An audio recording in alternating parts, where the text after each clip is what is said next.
अगर आप जानना चाहते हैं कि इंसान के गलतियों और पापों का हिसाब मौत के बाद कैसे चुकाया जाता है, तो यह कहानी आपके लिए है। जो बातें अब आप सुनने वाले हैं वो वाकई चौंका देने वाली हैं। मौत एक ऐसी सच्चाई जिसे कोई भी नकार नहीं सकता, चाहे हम इसे भूलने की कितनी भी कोशिश करें।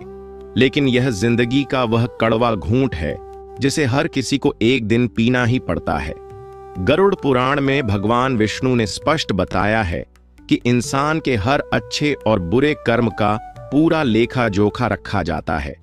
इसी आधार पर तय होता है कि आत्मा को स्वर्ग की ओर जाना है या नर्क की ओर।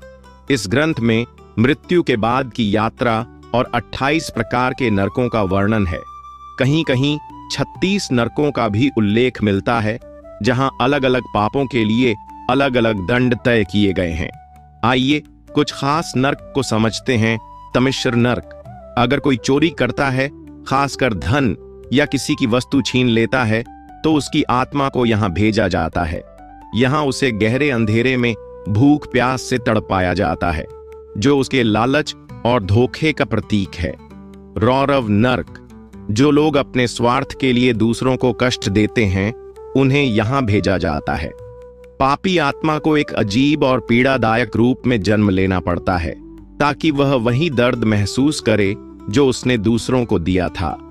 महारौरव नर्क। जो अपनी जिंदगी में क्रूरता और अत्याचार करते हैं, उनकी आत्मा यहां हिंसक प्राणियों द्वारा लगातार पीड़ा सहती है, ताकि उन्हें अपने पापों की याद रहे।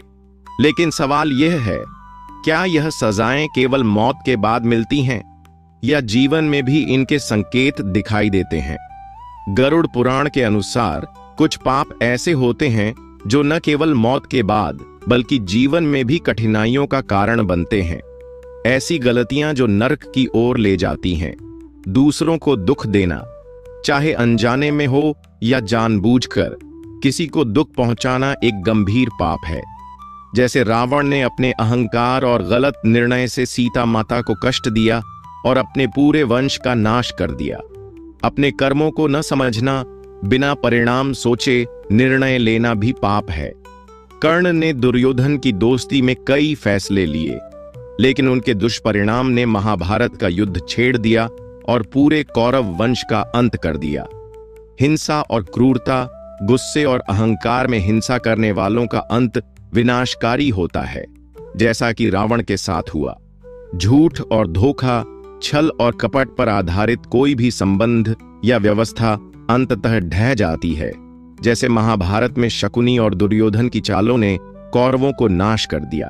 तो सोचिए, क्या यह सब केवल पौराणिक कथाएं हैं, या इनके पीछे कोई गहरी सच्चाई छुपी है? क्या गरुड़ पुराण का ज्ञान सिर्फ एक मिथक है, या यह जीवन और मृत्यु के रहस्यों को उजागर करता है? आपका क्या मानना है? वीडियो अच्छी लगी हो तो शेयर करें, लाइक करें, कमेंट में लिखें। जय श्री कृष्ण।